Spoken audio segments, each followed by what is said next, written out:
સુરેન્દ્રનગરમાં મુસ્લિમ બિરાદરો દ્વારા મોહરમ પર્વની ઉજવણી કરવામાં આવી હતી। વઢવાણ શહેરમાં મોહરમ પર્વ નિમિત્તે વર્ષોથી ચાલી આવતી અનોખી હિન્દુ મુસ્લિમ એકતાની પરંપરા આ વર્ષે પણ યથાવત જોવા મળી।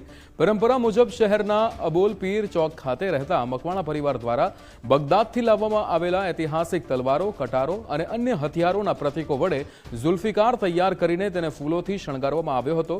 ધાર્મિક વિધિ અને પૂજા બાદ સૌપ્રથમ ઝુલ્ફિકારનું પ્રસ્થાન કરવામાં આવ્યું હતું। ત્યારબાદ જ શહેરના अन्य ताजियाओ निकळ्या हता। आ प्रसंगे हिंदू और मुस्लिम समाजना लोको मोटी संख्या में जोड़ाई आस्थापूर्वक दर्शन करी कौमी सौहार्द और भाईचारानुं अनोखुं उदाहरण रजू कर्युं हतुं, जे वढवाणनी लगभग 300 वर्ष जूनी सांप्रदायिक एकतानी जीवंत परंपराने उजागर करे छे।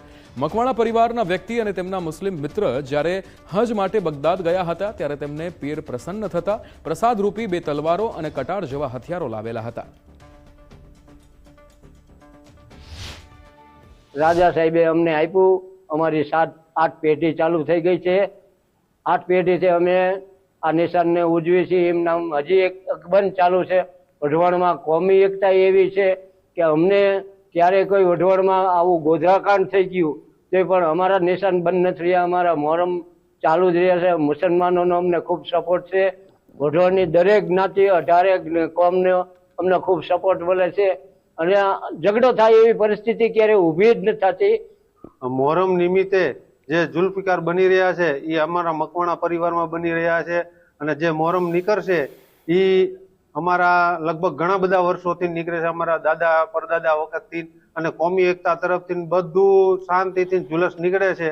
કસ્બા શેરીમાંથી પણ તાજીઓ નીકળે છે અને અહીંથી ઝુલ્ફિકાર નીકળે છે અને નિશાન નીકળે છે અને રાબેતા મુજબ જે ચાલે છે એ મુજબ કોમી એકતા બધા ભાઈચારાથી બધું વ્યવસ્થિત ચાલે છે અને ઘણું બધું 150, 200, 250 વર્ષથી ચાલે। આ નિશાન તો અમારા પરદાદા વખતથી પ્રસન્ન પીર થયા હતા અને એ પીર પ્રસન્ન થઈને અમારા ઘરે પૂજા વિધિ કરી છે અને અમે એ મુજબ સલામ દુઆ કરી છે। સૌથી અગત્યની વાત છેલ્લા 50 વર્ષથી વઢવાણ ખાતે ઝુલ્ફિકાર એક હિન્દુના ઘરમાંથી નીકળે છે અને એ તાજિયાની સાથે સામેલ થાય છે।